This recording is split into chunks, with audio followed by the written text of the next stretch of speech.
میرے نبی کی پیاری باتیں صلی اللہ علی النبی الکریم صلی اللہ علی رسول الکریم۔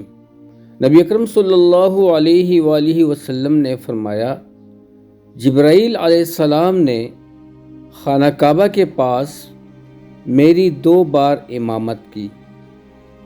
پہلی بار انہوں نے ظہر اس وقت پڑھی جب سورج ڈھل گیا اور سایہ جوتے کے تسمہ کے برابر ہو گیا۔ پھر عصر اس وقت پڑھی جب ہر چیز کا سایہ اس کے ایک مثل ہو گیا۔ پھر مغرب اس وقت پڑھی جب سورج ڈوب گیا اور روزے دار نے افطار کر لیا۔ پھر عشاء اس وقت پڑھی جب شفق غائب ہو گئی۔ پھر نماز فجر اس وقت پڑھی جب فجر روشن ہو گئی اور روزہ دار پر کھانا پینا حرام ہو گیا۔ دوسری بار ظہر کل کی عصر کے وقت پڑھی جب ہر چیز کا سایہ اس کے مثل ہو گیا۔ پھر عصر اس وقت پڑھی جب ہر چیز کا سایہ اس کے 2 مثل ہو گیا۔ پھر مغرب اس کے اول وقت ہی میں پڑھی جیسے پہلی بار میں پڑھی تھی۔ پھر عشاء اس وقت پڑھی جب 1/3 رات گزر گئی۔ پھر فجر اس وقت پڑھی جب اجالا ہو گیا۔ پھر جبرائیل علیہ السلام نے میری طرف متوجہ ہو کر کہا، اے محمد صلی اللہ علیہ وآلہ وسلم، یہی آپ سے پہلے کے انبیاء کے اوقات نماز تھے۔ آپ کی نمازوں کے اوقات بھی انہی دونوں وقتوں کے درمیان ہیں۔ امام ترمذی کہتے ہیں، اس باب میں ابو ہریرہ، بریدہ، ابو موسیٰ، ابو مسعود انصاری، ابو سعید جابر، عمر بن حرم، براء اور انس رضی اللہ عنہم سے بھی احادیث آئی ہیں۔ سنن ترمذی حدیث نمبر 149۔ رسول اللہ صلی اللہ علیہ وآلہ وسلم نے فرمایا، جبرائیل علیہ السلام نے میری امامت کی۔ پھر انہوں نے ابن عباس رضی اللہ عنہما کی حدیث کی طرح اسی مفہوم کی حدیث ذکر کی، البتہ انہوں نے اس میں لوقت العصر بالامس کا ٹکڑا ذکر نہیں کیا۔ امام ترمذی کہتے ہیں، یہ حدیث حسن صحیح غریب ہے اور ابن عباس رضی اللہ عنہما کی حدیث حسن صحیح ہے۔ محمد بن اسماعیل بخاری کہتے ہیں، اوقات نماز کے سلسلے میں سب سے صحیح جابر رضی اللہ تعالی عنہ والی حدیث ہے، جسے انہوں نے نبی اکرم صلی اللہ علیہ وآلہ وسلم سے مرفوعاً روایت کیا ہے۔ سنن ترمذی حدیث نمبر 150۔ رسول اللہ صلی اللہ علیہ وآلہ وسلم نے فرمایا، نماز کا ایک اول وقت ہے اور ایک آخری وقت۔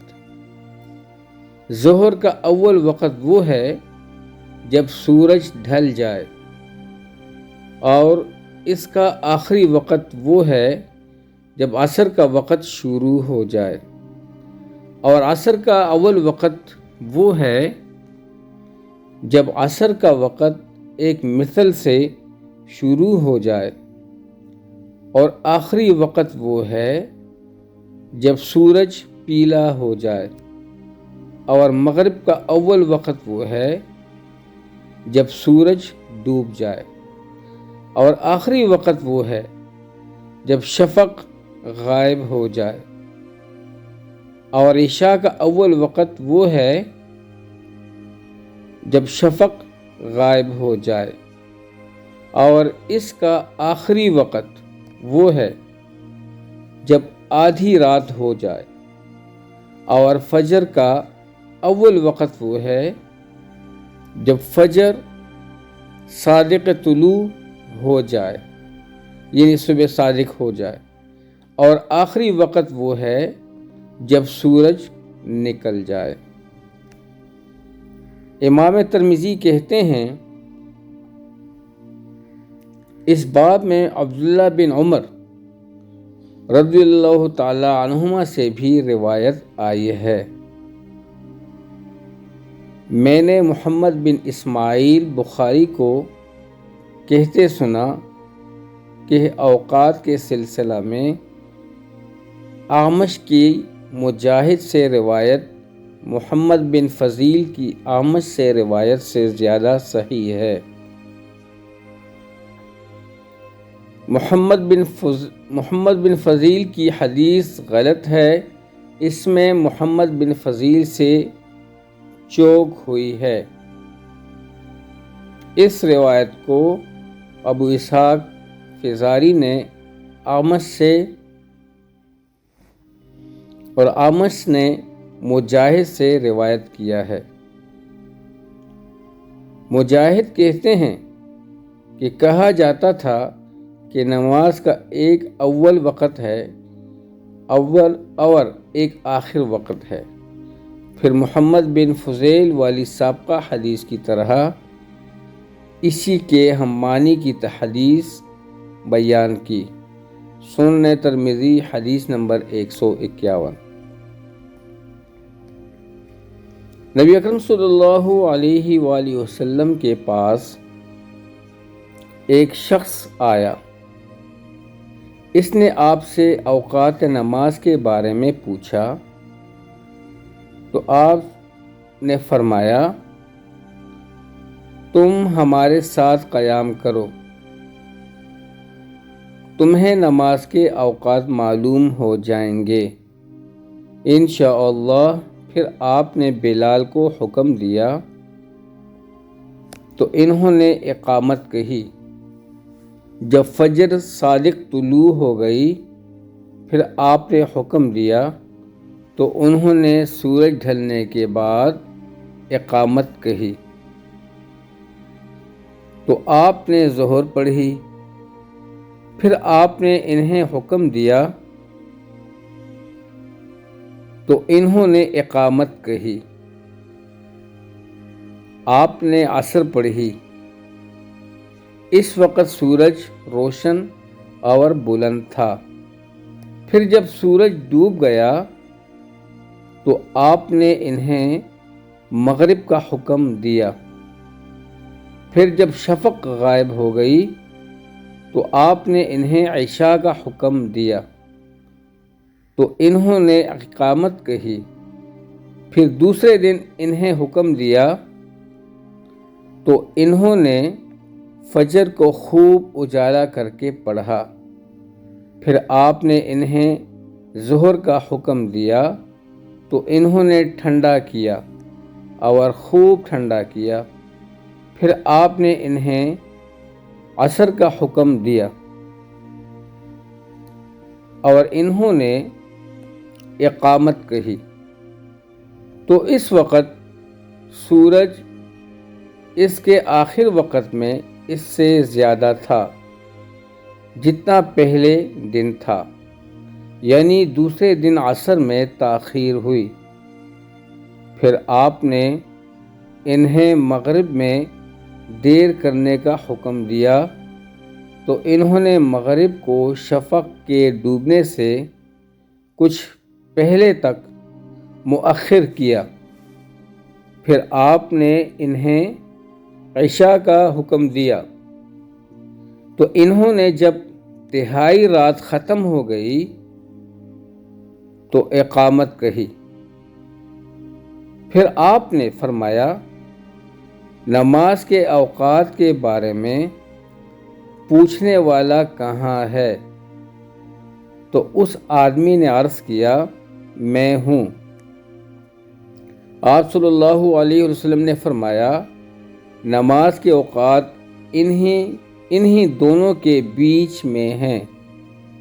امام ترمذی کہتے ہیں یہ حدیث حسن غریب صحیح ہے۔ سنن ترمذی حدیث نمبر 152۔ رسول اللہ صلی اللہ علیہ وآلہ وسلم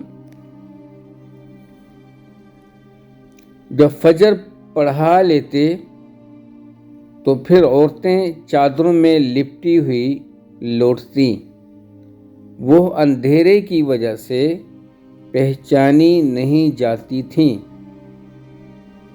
امام ترمذی کہتے ہیں عائشہ رضی اللہ عنہا کی حدیث حسن صحیح ہے۔ اس باب میں ابن عمر، انس اور قیلہ بنت مخرمہ رضی اللہ عنہم سے بھی احادیث آئی ہیں، اور اسی کو صحابہ کرام جن میں ابو بکر و عمر رضی اللہ عنہما بھی شامل ہیں، اور ان کے بعد کے تابعین میں سے بہت سے اہل علم نے پسند کیا ہے، اور یہی شافعی، احمد اور اسحاق بن راہویہ بھی کہتے ہیں کہ فجر غلس اندھیرے میں پڑھنا مستحب ہے۔ سنن ترمذی حدیث نمبر 153۔ دوستو، ان احادیث کا سلسلہ شروع کرنے کا مقصد ہمیں رسول اللہ صلی اللہ علیہ وسلم کی زندگی کے بارے میں معلومات حاصل کرنی ہے کہ ہم ان کے مبارک طریقوں پہ زندگی گزاریں اور ان کے طریقوں کو قیامت تک آنے والے انسانوں تک پہنچانے کا تہیہ ارادہ کرنے۔ یہ ہم سب کی ذمہ داری ہے۔ اللہ تعالی ہمیں عمل کرنا نصیب فرمائے۔ جزاک اللہ۔